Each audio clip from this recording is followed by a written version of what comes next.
What if the most sacred temple was your own body?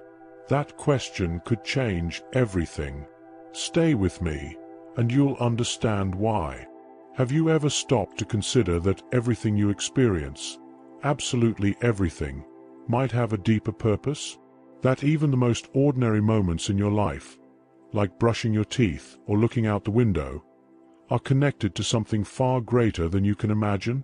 What if I told you that even washing the dishes, feeling anger, or listening to silence, all of it carries a deep spiritual meaning?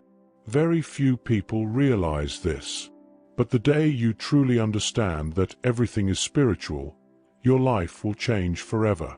Yes, everything is spiritual, and becoming aware of that might be the start of a whole new way of living. Maybe the only way that truly makes sense. Most people live on autopilot. Wake up, work, pay bills, go to sleep, repeat.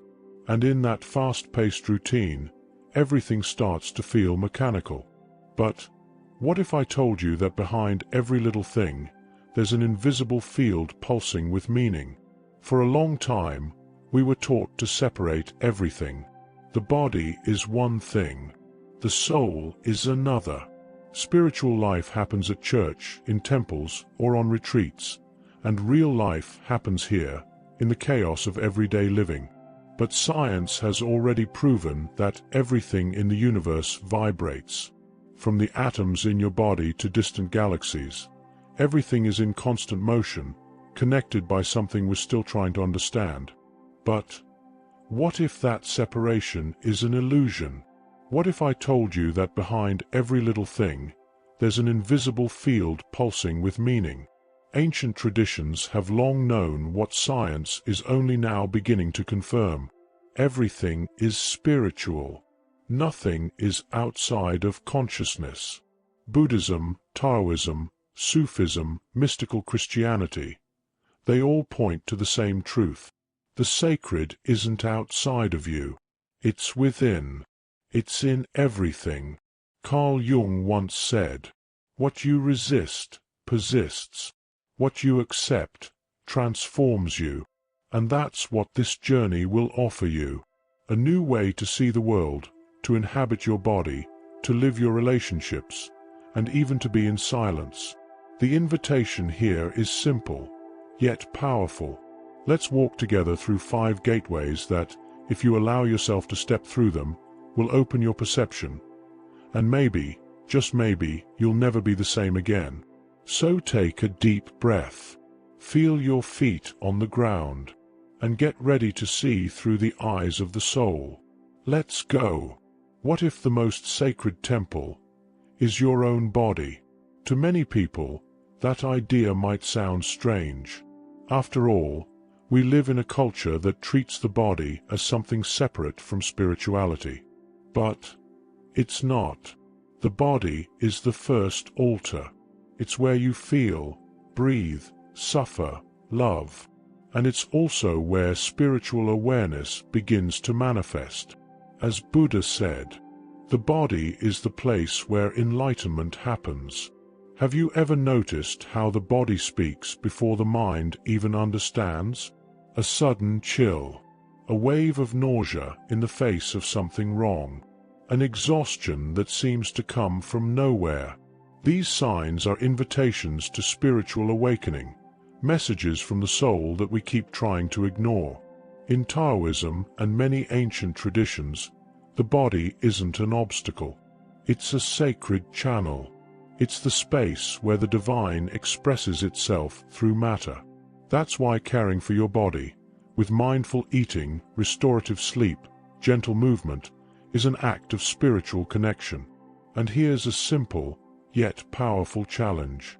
Today, while you eat, stretch, or brush your teeth, do it as if you were caring for a sacred temple. Notice what changes. Rumi once said, "You are not a drop in the ocean. You are the entire ocean in a drop." And that drop, my friend, is made of flesh, bone, heartbeat, and presence. Your body is your soul made visible. And that changes everything. Now here's another powerful question. Have you ever heard the sound of silence? Not that awkward silence in an elevator, but real silence. The kind that's not empty, it's full of presence. We live in a world that's always yelling. Notifications, traffic, shallow conversations, 1,000 stimuli every minute. And in the middle of all this, we forget to listen to the only voice that truly matters, the voice of the soul. Thich Nhat Hanh, the master of mindfulness, once said, "Silence is something that comes from within. It's not the absence of sound, but the absence of inner noise. It's in that inner silence that the deepest answers arise. It's there you begin to sense that everything is connected, that you are not alone." The great masters knew this. Jesus would retreat to pray. Buddha reached enlightenment while meditating in silence. Rumi wrote his poetry immersed in solitude. And you? When was the last time you sat in silence without feeling guilty for it? Being alone is not loneliness. It's a reunion. It's in solitude that you realize your spiritual journey doesn't depend on external noise, but on internal presence. Here's a practical challenge for you. Today, take a 10-minute walk. No phone, no earbuds, no rush. Just you and the present moment. Listen, feel, allow yourself to simply exist with full awareness. The truth is, silence is the language of God. Everything else is a poor translation. Rumi. And very few people truly realize that. They also miss the beauty in the simplest things. Have you ever noticed that washing the dishes can be a purification ritual? Yes, really. You don't need incense or Sanskrit chants. What you need is presence. Spirituality doesn't only live in grand ceremonies. It reveals itself, subtly yet powerfully, in simple, repetitive, everyday actions. Everything becomes spiritual when done with awareness. Making coffee with intention. Folding laundry with care. Taking a deep breath before responding in anger. These are small rituals that transform mechanical tasks into sacred practices. Thich Nhat Hanh once said, "Drinking tea with mindfulness is like drinking clouds. It's not just poetry, it's practice." He believed every act could be a bridge between the ordinary and the divine, if done with full attention.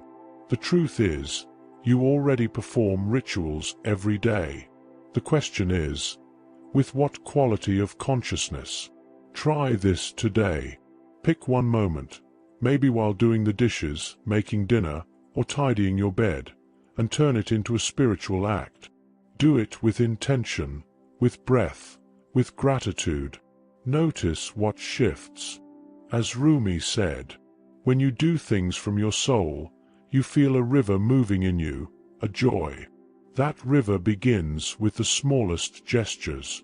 And once you see that, your relationship with the everyday will never be the same.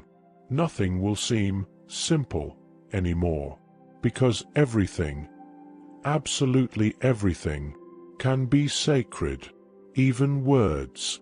Have you ever noticed how a single word can heal or destroy? That's not a figure of speech, it's energetic reality. The way we speak, listen, touch, and look at one another. Everything carries energy. Every human relationship is a mirror. And if you're paying attention, that mirror can become a powerful tool for spiritual awakening. Spirituality doesn't happen only in solitude. It happens, and is tested, in connection, in mindful listening, in sincere forgiveness, in an embracing hug. It's through relationships that our awareness grows, gets challenged, and transforms. Carl Jung spoke about shadow projection.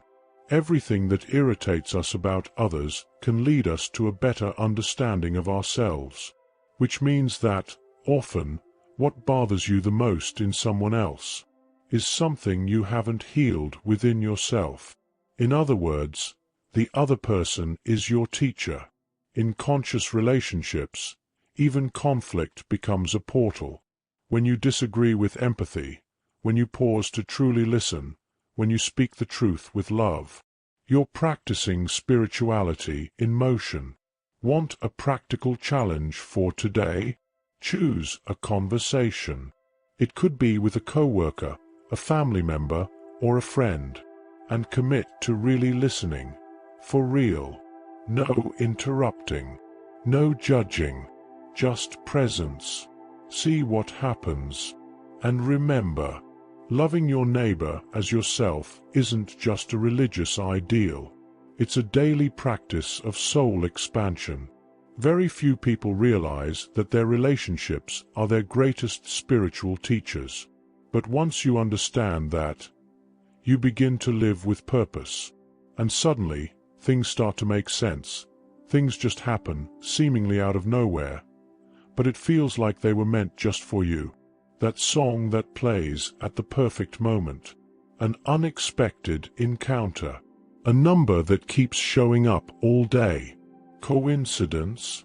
Or a message? Carl Jung called it synchronicity, when two seemingly unrelated events connect in a meaningful way, even without any logical explanation. It's life whispering, "Hey, I'm here. Pay attention." It's the universe responding to what your soul already knew. But to notice this, you need to see differently, to see with the eyes of the soul, to find meaning where before there was only chance, to see symbols where there was once routine, to see love where there was once only hurry. When you begin to live with full awareness, everything deepens. The world stops being flat and becomes a sacred book. Every page, every sentence, every silence carries a hidden message, and only the eyes of the spirit can truly read it. Want to start today? At the end of your day, pause for 5 minutes. Reflect on the moments that moved you, even if you don't know why. Write them down. Feel them. Look for the patterns. Soon you'll start to notice. Life has always been speaking to you. You were just too distracted to hear it. As Pierre Teilhard de Chardin once said, "We are not human beings having a spiritual experience. We are spiritual beings having a human experience." And when that shift happens, everything is spiritual. You don't need to give up everything or run off to live on a mountaintop to live a spiritual life. Quite the opposite. Living spiritually means being fully present in life. Your body is a temple. Silence is a teacher. Every small gesture is a ritual. Relationships are mirrors. And the world is an open book, full of signs, waiting to be read with more attentive eyes. The truth is, when you understand that everything is spiritual, life slows down. What once felt like routine becomes a prayer. What once felt like chaos becomes a path. And what once felt heavy becomes purpose. Starting today, allow yourself to live with more presence, with more reverence, with more soul. And if you felt touched by these words, I invite you to take the next step on this journey of self-discovery. Subscribe to the channel and turn on notifications to continue walking this path of spiritual growth with us. Leave a comment sharing your experiences with mindful breathing and how it's become a teacher in your own spiritual awakening. Let's grow together, not just in the mind, but in the heart. And if you want to go even deeper in this process, be sure to watch our video, 3 Relationships that Reveal Your True Self. It will help you better understand how reality unfolds around and within you. Peace and light.